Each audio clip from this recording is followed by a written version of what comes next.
Al-Quran. Mungkin kedengarannya ada berat, emang benar berat gitu. Karena terjemah Al-Quran itu gampang-gampang susah gitu. Jadi butuh suatu basic dasar yang ngedorong dia biar bisa ngebantu dia ngerti untuk bisa menerjemahkan Al-Quran. Tapi nggak harus kan. Ibaratnya kalau di pelajaran sekolah tuh kayak matematika, nggak ada yang suka, susah juga. Tapi kalau kita udah ngerti, kita tahu manfaatnya, itu berguna banget gitu dalam kehidupan. Ini juga gitu, kalau terjemah Al-Quran tuh gitu. Kita ibaratkan emang susah terjemah Al-Quran, cuma kalau kita ngerti, kita paham, Al-Quran itu jadi lebih gampang kita pahami. So, baca Al-Quran pakai bahasa Arab, gampang dipahami gak bahasa Arab? Enggak kan? Tapi kalau kita ngerti bahasa Arabnya, kita bisa nerjemahin sendiri, itu jadi lebih gampang gitu. Kita baca Al-Quran lebih gampang mengerti isi dari Al-Quran itu sendiri. Jadi nggak cuma baca terus ngederes, tapi nggak ngerti isinya apa. Walaupun sekarang udah ada dibantu dengan Quran terjemah gitu kan, sekarang banyak gitu Quran terjemah. Cuman kalau dari metode terjemah sendiri, kita dituntut untuk bisa menerjemahkan Al-Quran sendiri gitu, nggak terpaku sama terjemahan yang ada. Gitu. Ini ada berapa orang? Ada ketua kelasnya nggak? Ya, siapa aja lah yang bisa atau yang mau, tolong bagiin ininya. Ini jadi materi ajar kita malam ini. Ya, silakan siapa aja.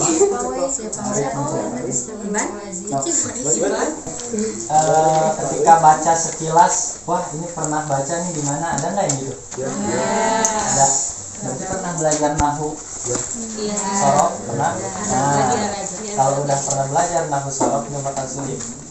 Nah, sekarang sambil ditunggu, tulis nama masing-masing, kelas berapa, maksudnya di sekolahnya itu kelas berapa, kelas 9 atau kelas 8, rata-rata kelas berapa?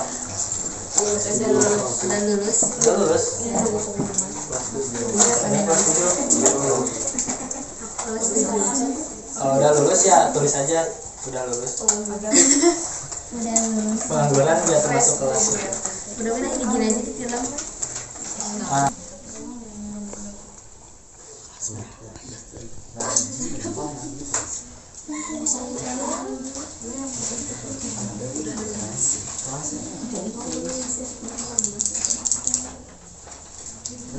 Udah ditulis semua?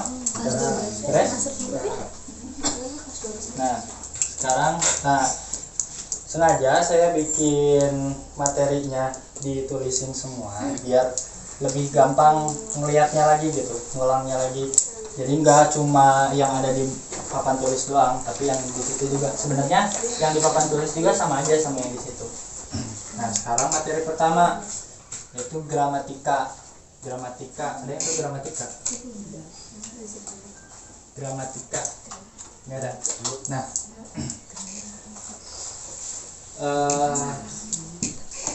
gramatika itu gampangnya ilmu yang membahas tentang tata bahasa. Nah, grammar termasuk dari gramatika. Apa itu tata bahasa? Contoh yang gampang, Budi pergi. Contohnya pakai bahasa Indonesia dulu karena kita orang Indonesia, jadi biar lebih ngerti. Budi pergi, kira-kira yang pergi siapa? Budi. Terus apa yang Budi lakukan? Pergi. Nah, karena Budi yang pergi, maka Budi disebut sebagai subjek atau orang yang melakukan suatu pekerjaan. Ini pergi adalah hal yang dilakukan oleh Budi atau pekerjaan si Budi, disebutnya predikat. Nah, atau kata kerja atau apa yang dilakukan Budi. Nah, simpelnya gini. Gramatika itu tentang subjek, predikat atau objek. Nah, objeknya belum kita bahas karena nanti pembahasannya lanjut itu. Tapi dalam satu kalimat itu pasti adanya subjek dan predikat. Itu pasti banget. Nah, sekarang dalam bahasa Arab, Pertama, sebelum masuk kepada susunan katanya, kita harus tahu dalam bahasa Arab kata itu terbagi menjadi 3. Nah, kalam itu adalah kata. Secara simpelnya, kalam itu kata. Kalau dalam ilmu secara terminologisnya atau secara istilahnya mungkin bisa diartikan kalam itu adalah suatu ucapan. Namun kita simpelin aja kalau kalam itu adalah kata. Tahu kan kata? Kata ini kata, ini kata, ini kata, ini kata. Nah, kata itu mempunyai 3 bentuk. Ingat, 3 bentuk dalam bahasa Arab. Yang pertama bentuknya yaitu isim. Yang kedua yaitu fi'il. Yang ketiga haraf. Ada yang tahu apa itu isim? Kata benda. Kenapa tahu? Melihat di situ. Kata benda, maksudnya tulis ya, di situ ada. Betul. Isim adalah kata benda. Apa contoh kata benda?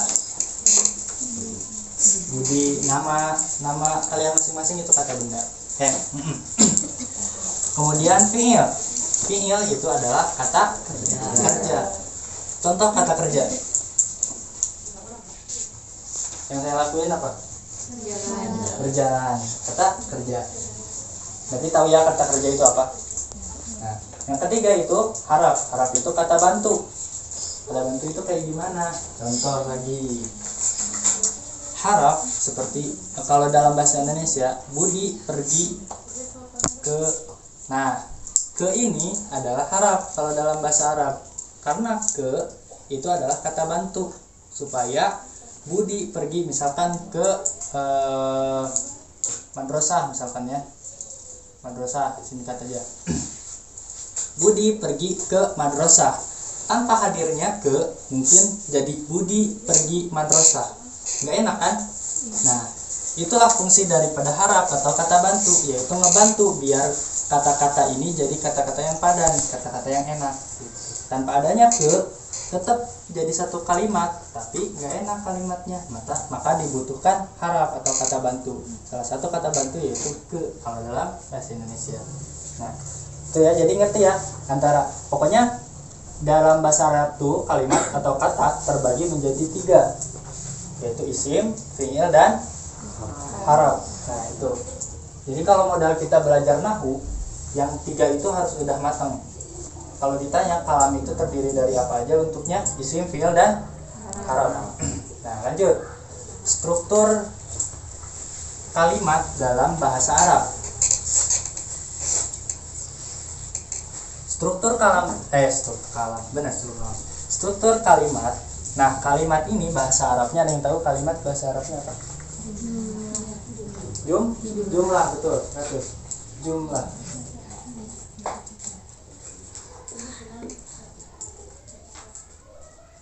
Jumlah. Nah, jumlah ini atau kalimat terbagi menjadi 2. Ada jumlah ismiyah, ada jumlah fi'liyah. Simpelnya atau gampangnya, jumlah ismiyah adalah jumlah atau kalimat yang awalnya itu adalah isim atau kata benda. Sedangkan jumlah fi'liyah itu adalah jumlah yang diawali dengan kalimat fi'il. Contohnya yansuru. Ada yang tahu yansuru apa artinya? Menolong. Yansuru abdun. Yansuru abdun. Kira-kira yansuru abdun diawali dengan kalimat fi'il, kata kerja. Maka ini jumlah apa kira-kira? Fi'liyah. Ingat, jumlah yang diawali dengan kalimat fi'il berarti jumlah fi'liyah. Kita balik sekarang. Abdun nasirun. Nah, abdun nasirun. Abdun itu nama. Nama tadi termasuk kata isim, kata benda, betul, isim. Maka jumlah ini berarti diawali dengan isim. Kalau jumlah yang diawali dengan isim maka termasuk jumlah ismiyah gitu. Jadi ada 2 ciri yang gampangnya. Kalau emang diawali dengan kata fi'il atau kata kerja, maka jumlah itu disebut dengan jumlah fi'liyah. Kalau diawali dengan kata isim, maka jumlah itu disebut dengan jumlah ismiyah. Bismillah. Nah, terus ya. Nah, langsung ke nomor 3. Sebenarnya nomor 3 itu penjelasan nahunya rada jauh. Kenapa? Karena kita udah mulai ke ilmu praktek. Terjemah adalah ilmu praktek, bukan lagi ilmu teori. Tapi kenapa harus dibahas dengan teorinya? Karena yang dipakai di sini adalah gramatika terjemah. Jadi kita harus mengerti suatu susunan kata atau suatu tata bahasa yang ada dalam suatu bahasa atau dalam satu kalimat.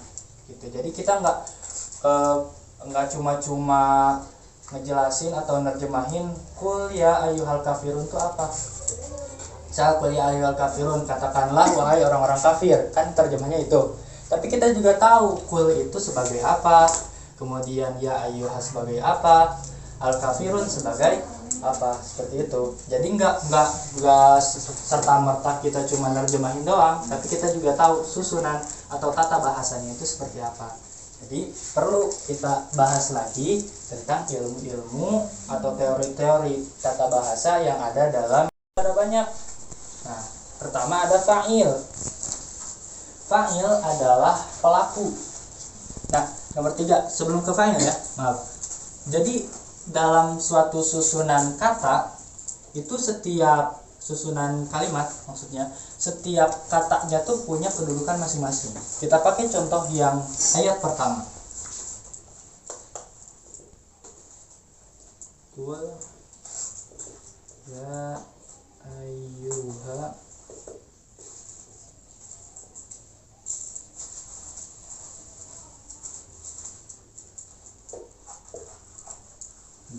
kul ya ayyuhal kafirun.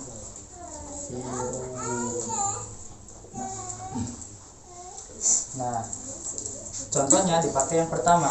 Kenapa harus ada penjelasan tentang fa'il, maf'ul, ataf dan lain-lain? Karena yang akan kita bahas adalah kedudukan dari setiap kata-kata yang ada di sini. Saya pecah. Di sini ada beberapa kata. 1, 2, saya jatuhin 3. Nah, pertama kita mulai yang tadi, bentuk kalimat ada berapa? 3. Isim, fi'il, haraf. Betul.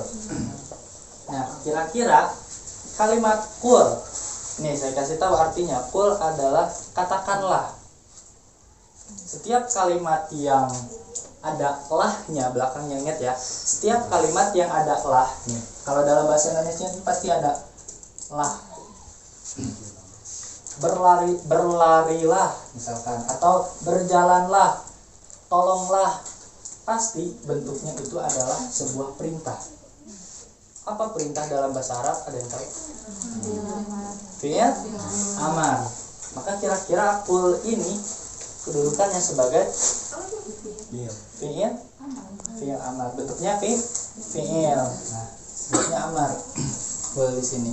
Kemudian ada ayyuha ini sebagai sebuah panggilan yang berbeda. Nah, ya ayyuha ini kalau diterjemahin dalam bahasa Indonesia itu biasanya artinya adalah wahai. Kira-kira wahai, misalkannya kalau dalam bahasa Indonesia tadi siapa ketua kelasnya? Arif. Wahai Arif, kira-kira saya maksudnya ngapain? Manggil. Betul, manggil. Maka wahai atau ya ayyuha ini adalah kalimat khusus. Nah, di bahasa Arab disebutnya sebagai nida. Nida itu apa? Nida itu kalimat panggilan, kalimat yang khusus untuk memanggil orang. Contohnya pengen manggil Arif, ya ayyuha Arif, bisa gitu, wahai Arif gitu. Kalau dalam bahasa Arab gitu. Kita kan enggak ya langsung nyebut nama aja, tapi kalau dalam bahasa Arab mereka seperti itu. Ya ayyuha, tadi apa ya ayyuha? Ini nida, kedudukannya sebagai nida. Kemudian al kafirun, qul ya ayyuhal kafirun. Al kafirun di sini saya nggak nyantumin di istilah nahunya karena emang ini disebutnya dengan maqalal qaul. Kalau mau ditulis silahkan, maqalal qaul.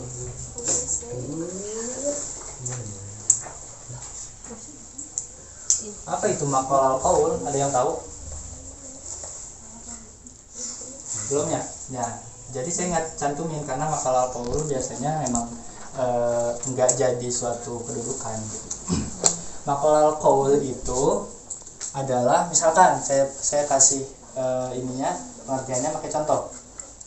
Budi berkata, Arif pergilah ke pasar. Nah, Arif pergilah ke pasar itu adalah maqalal qaul. Maka kira-kira maqalal qaul itu apa? Nih, ulangi lagi ya. Kalimatnya nih dari awal. Budi berkata. Budi berkata. Nah, tanda kutip. Kemudian apa yang dikatakan Budi? Yang dikatakan Budi adalah Arif pergilah ke pasar. Nah, Arif pergilah ke pasar atau kalimat yang ada dalam tanda kutip itu adalah maqalal qaul. Kira-kira maqalal qaul apa?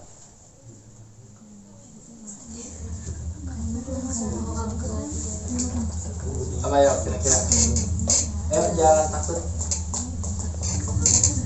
Apa? Apa? Maqalal qaul. Sakit.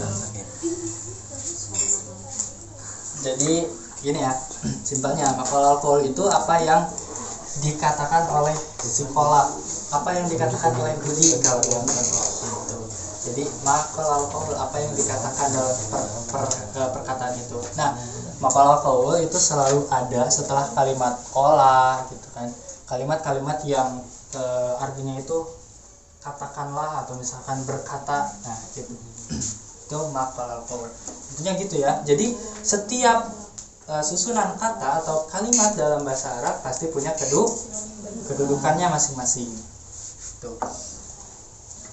Jadi harus diketahui gitu setiap kedudukannya, nama-nama kedudukannya. Di antaranya, nah sekarang kita masuk nih. Sebenarnya nggak usah dihafal juga karena bisa dibaca masing-masing. Kalau bisa mah dipahami aja. Nah, pertama adalah fa'il. Kedua maf'ul. Nah, ini kita satuin aja biar sekaligus contohnya. Fa'il dan maf'ul. Kita pakai contoh yang masih dasar. Yang suruh Zaidun abdan. Yang suruh Zaidun abdan. Kalau diterjemahin, Zaid menolong Abdul. Abdul ini karena nggak ada lam di sini. Alif lam. Yang suruh Zaidun abdan. Zaid menolong Abdul. Nah, kalau dari contoh yang pertama kan artinya Zaid menolong Abdul. Ingat ya, Zaid menolong Abdul. Kalau dalam bahasa Indonesia gitu, jadi ditukar-tukar posisinya. Zaid menolong Abdul. Nah, Zaid, apa yang Zaid lakukan? Menolong. Siapa yang Zaid tolong? Abdul.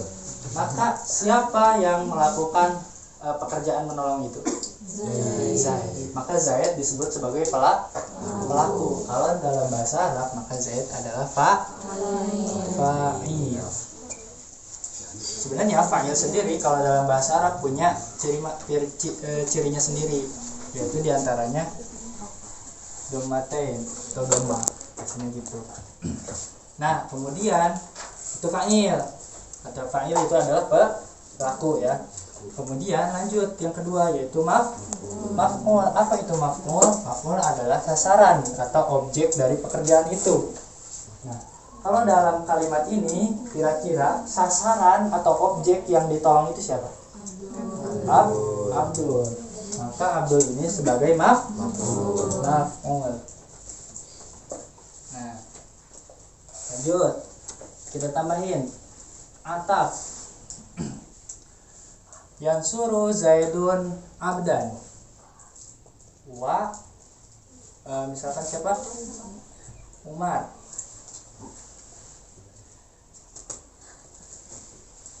Yang suruh Zaidun abdan wa Umar. Ataf kalau dalam pengertiannya adalah kata sambung. Kata sambung adalah kata yang menyambung antara kata ini dan kata ini.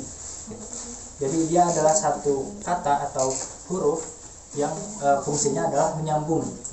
Nah biasanya kata itu tuh berbentuk wa, au, misalkannya ada juga la gitu dan lain-lain. Hatta. Kemudian wa atau dalam kalimat ini, dalam kalimat yang suruh Zaidun abdan wa umaron, salah. Nah ini harusnya umaron. Wa di sini fungsinya adalah sebagai atap. Apa itu atap? Kalimat sambung. Kenapa kira-kira wa ini disebut sebagai atap? Karena menyambungkan yang ini dengan yang ini. Menyambungkan abdan dengan umar. Jadi satu kalimat yang padan gitu ya, yang nyambung jadinya gitu. Ngerti ya, atap kalimat sam atau kata sambung. Lanjut. Yang ke berapa sekarang? 4. Sifat atau naat. Naat itu kata sifat ya, kata sifat. Contohnya naat. Abdun. Kita sering pakai abdun. Abdun jamilun. Apa artinya kira-kira? Abdul ganteng. Abdul ganteng.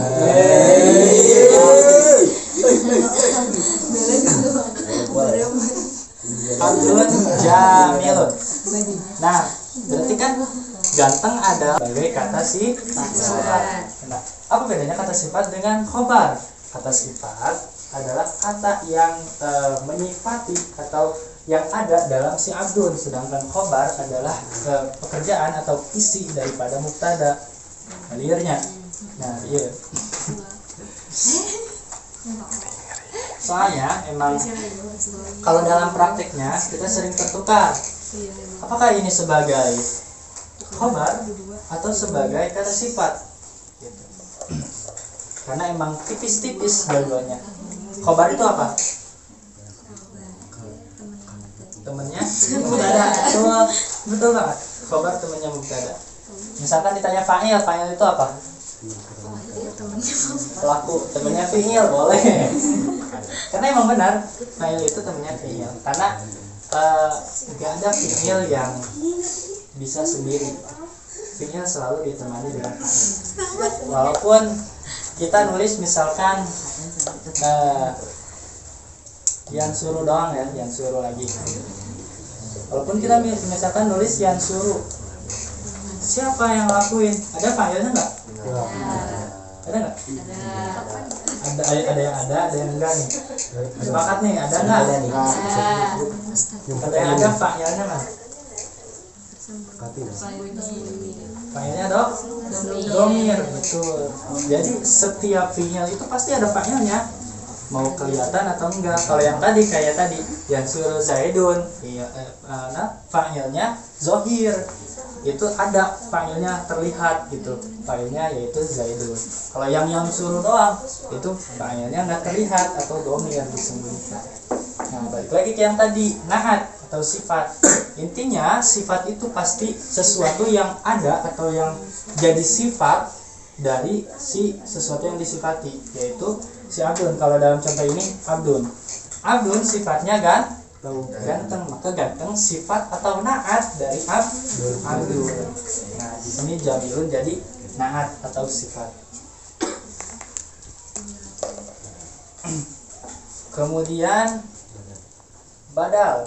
Nah salah satu contoh badal yang bakal atau yang gampangnya untuk dimengerti itu kayak gini.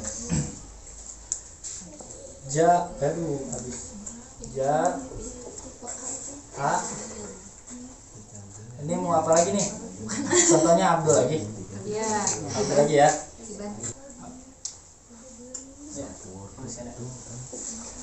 Ja'a Abdun. Abdun di sini sebagai apa? Abdul di sini sebagai apa? Ustaz Abdul.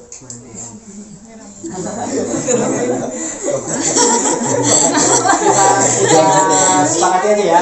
Abdul di sini sebagai Ustaz, oke? Iya.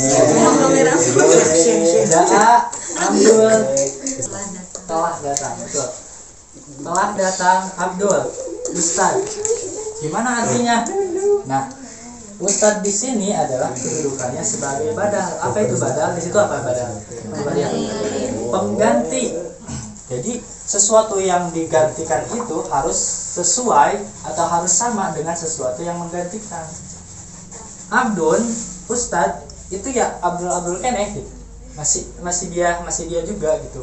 Yang dimaksud Ustadz adalah Abdul, yang dimaksud Abdul adalah Ustadz. Maka cocok Ustadz sebagai badal dari Abdul karena Ustadz sama dengan Abdul. Ustadz ya Abdul ya Ustadz gitu. Jadi badal itu harus sesuai dengan sesuatu yang mubdal minhu.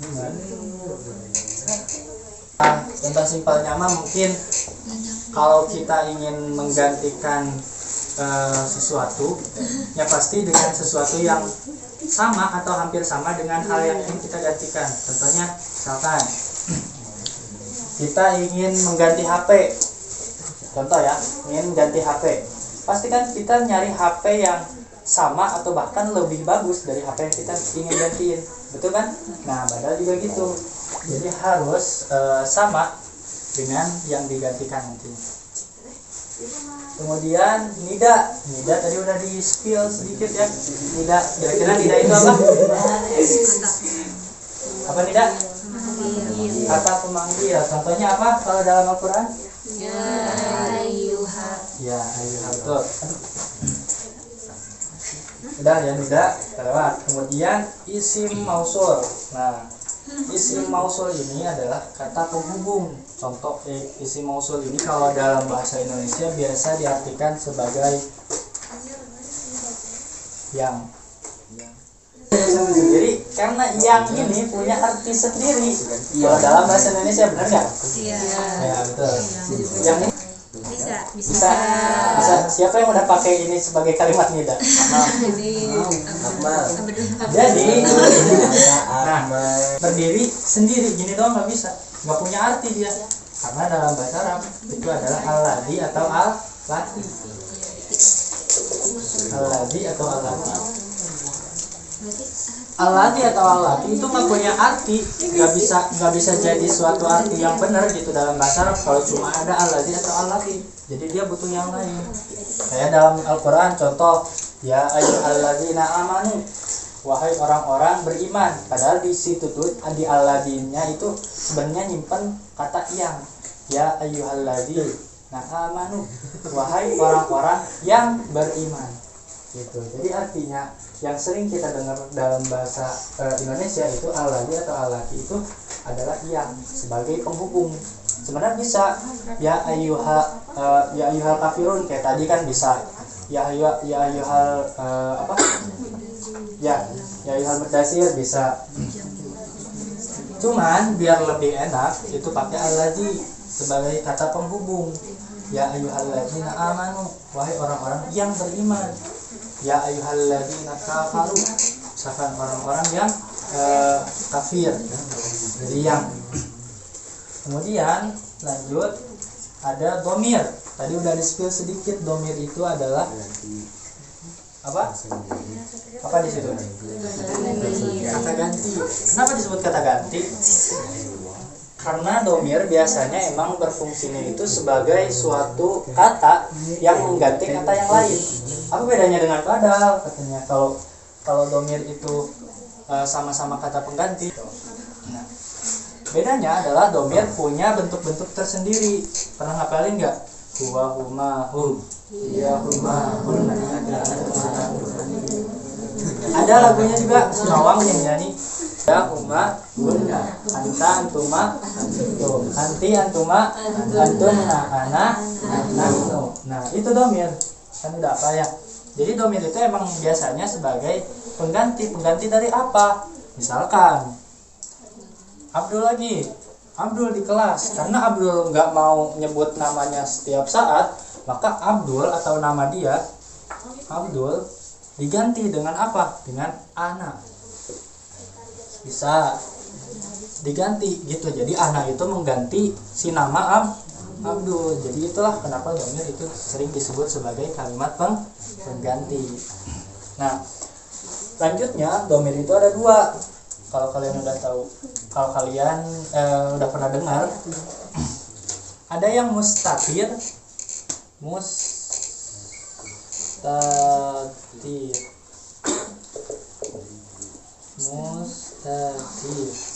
Ada yang barisun.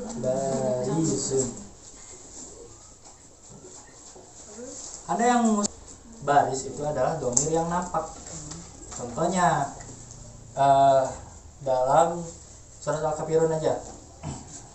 Abattum.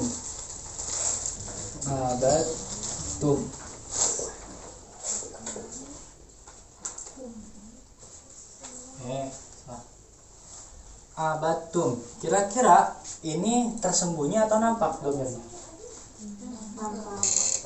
Nampak tersembunyi.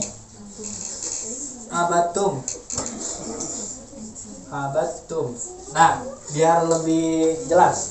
Jadi abattum itu adalah kata fi'il, kata kerja. Asalnya adalah abada. Nah, kenapa jadi abattum? Karena dia kena dhamir. Nah, kira-kira yang jadi pertanyaan, dhamirnya ini tersembunyi atau nampak? Ayo. Kira-kira dhamirnya tersembunyi atau nampak? Tersembunyi. Nampak. Yang tersembunyi. Kenapa tersembunyi? Gak kelihatan dhamirnya?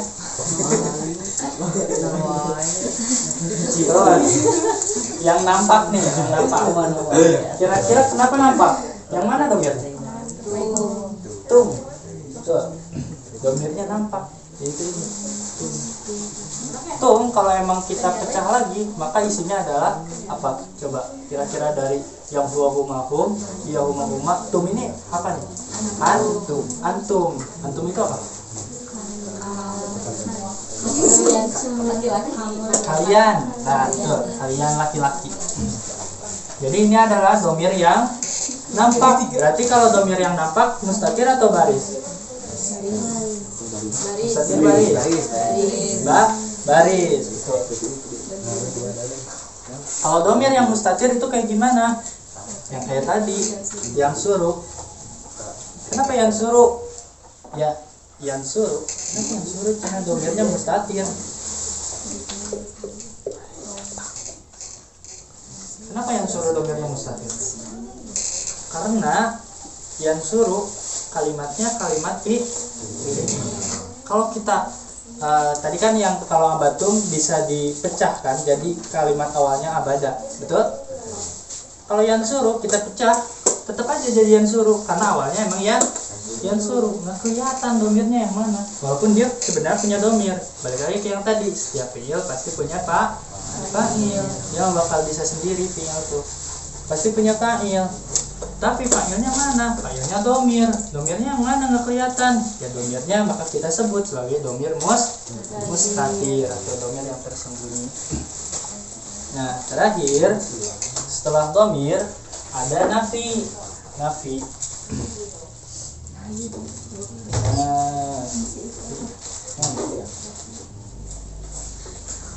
Nafi itu simpelnya adalah satu kata yang meniadakan kata yang lain. Biasanya kalau kata yang meniadakan kata yang lain pakai kata apa dalam bahasa Indonesia? Misalkan bersih. Kalau nggak ada bersih jadi apa? Kotor. Kalau misalkan dipakein tetap bersih, misalkan bersih ya. Bersih. Kan lawan bersih adalah kotor. Kotor. Maka kotor sama dengan tidak bersih.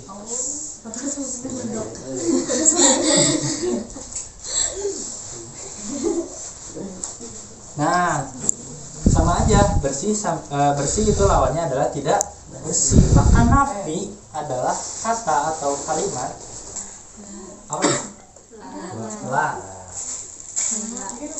La a'budu. Kalimat awalnya adalah a'budu. A'budu artinya adalah aku menyembah. A'budu.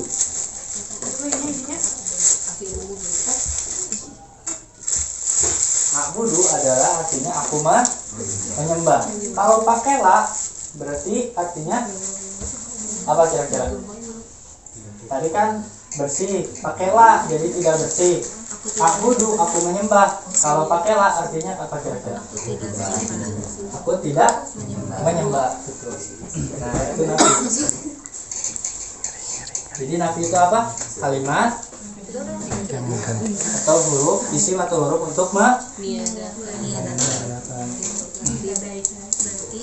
Nah, lanjut selanjutnya udah mulai ke sorof, udah mulai ke bentuk-bentuk nih. Kita lihat.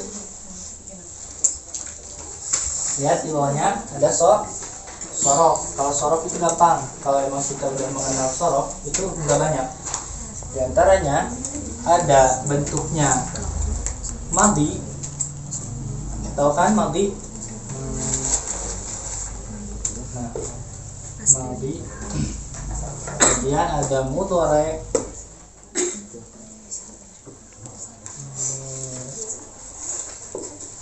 Kemudian ada amar. Inti dari fi'il itu 3 itu.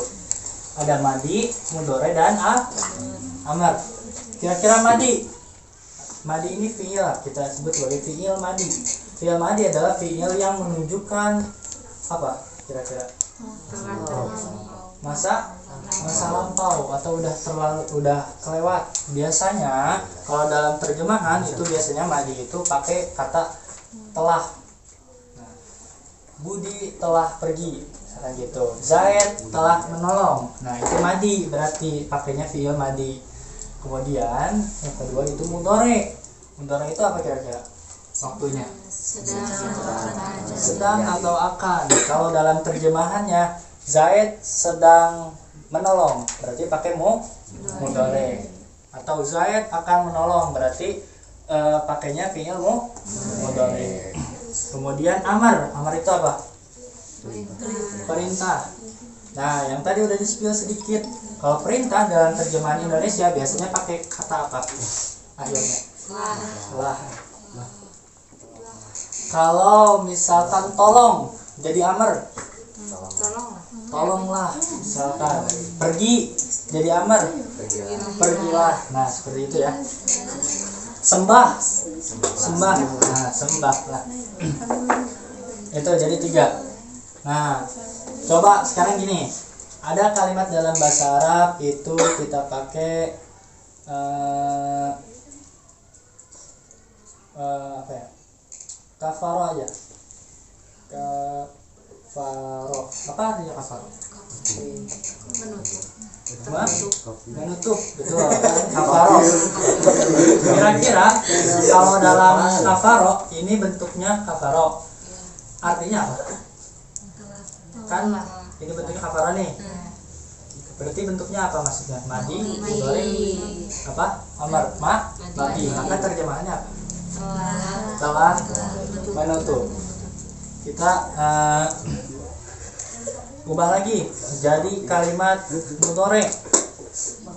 Yakfur.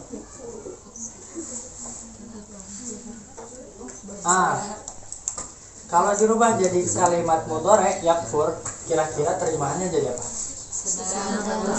Sedang atau akan menutup. Kita ubah ukfur. Kira-kira dalam ini bentuknya apa?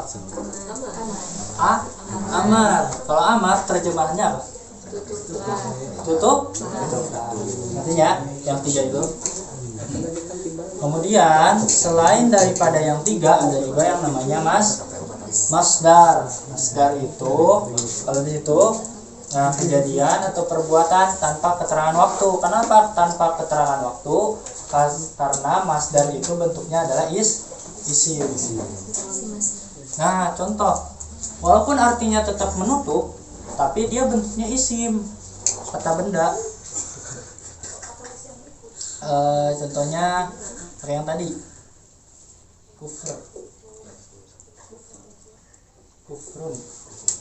Yang tadi kan kafaro, madhi fi'il, kemudian yakfur, mudhari fi'il, terus ukfur tetap fi'il amar. Sekarang kalau jadi kufrun Nah, kalau jadi kufrun bentuknya adalah masdar, udah bukan lagi fi'il gitu. Artinya tetap tutup. Artinya tutup. Nah, cuman dia bentuknya isim. Artinya kalimat kerja. Tapi bentuknya isim.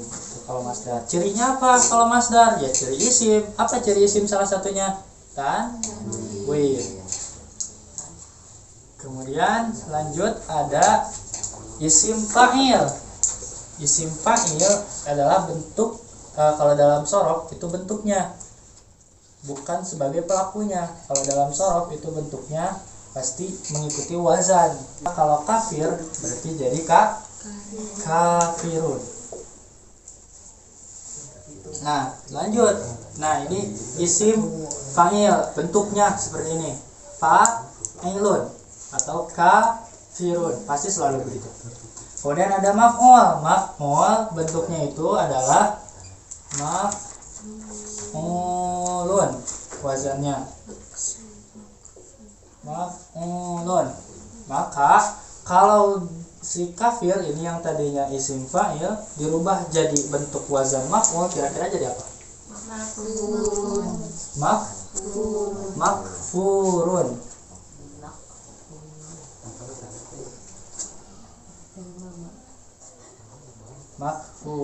Nah, begitu. Jadi bentuknya selalu mengikuti wazan atau mengikuti sebuah tuntutan gitu. Timbangan kalau dalam bahasa sorofnya mah yang udah disediakan.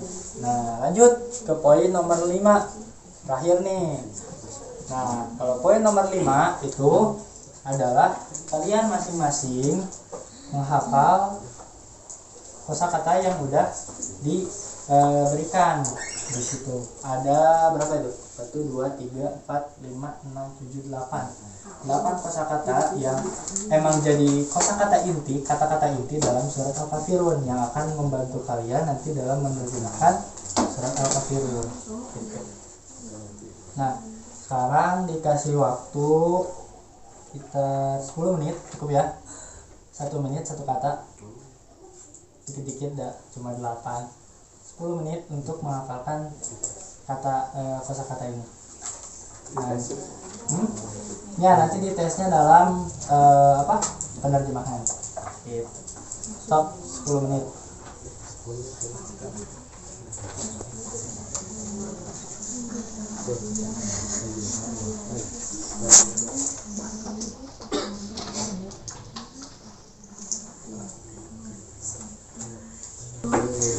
Coba tanpa ngelihat ini ya, tanpa ngelihat kertas yang udah dibagiin. Nah, kalau saya nyebut malughatul arabiyah berarti sebutin apa bahasa Arabnya. Kalau saya nyebut malughatul Indonesia berarti sebutin bahasa Indonesia. Malughatul arabiyah wahai. Malughatul arabiyah katakanlah.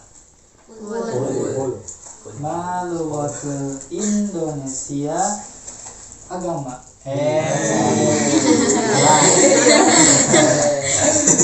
Malughatul Indonesia lakum. Malughatul Indonesia la. Malughatul arabiyah apa yang? Malughatul arabiyah aku telah beribadah. A'budu. Benar a'budu? A'budu apa tuh bentuknya? A'budu apa? Madi, mudhari atau apa?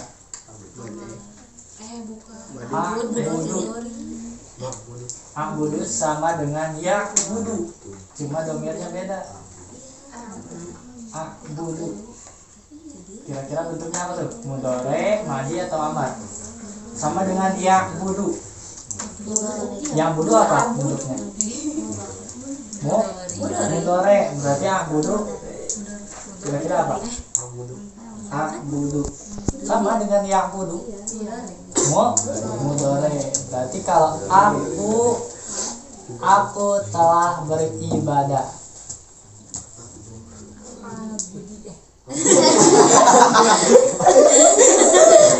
Ini beda nih.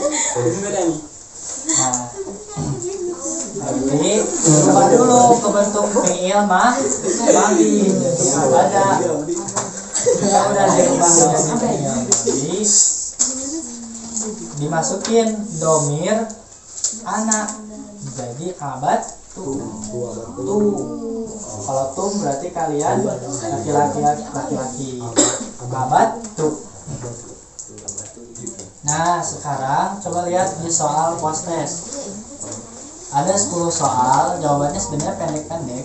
Cuman ya ini sesuai dengan apa yang kalian pahami dari pelajaran barusan.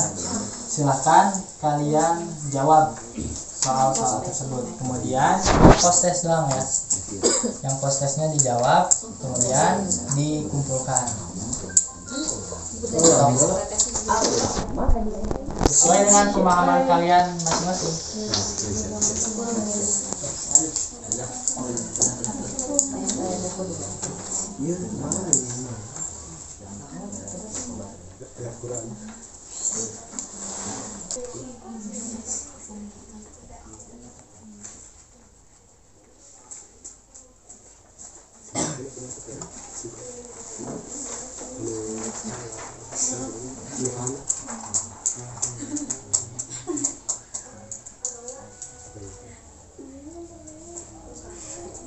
Saya di kumpulin juga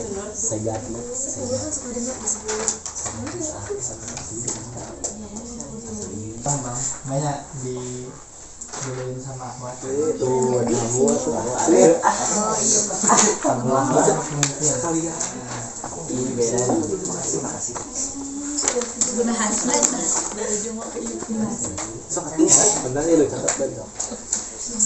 Kayak si hiji ya.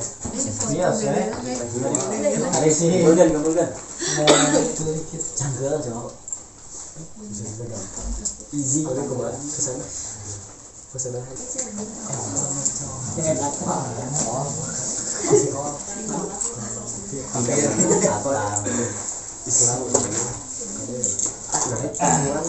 Nah, mungkin pelajaran dari saya tentang terjemahan Al-Quran cuma segitu.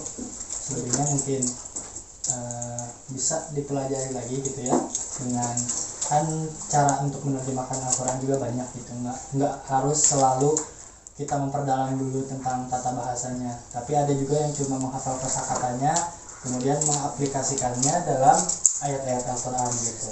Jadi intinya mah kalau mau gampang menerjemahkan Al-Quran kita harus hafal banyak kosakata Al-Quran. Tapi enaknya Al-Quran itu seringkali mengulang kata-kata yang sama gitu.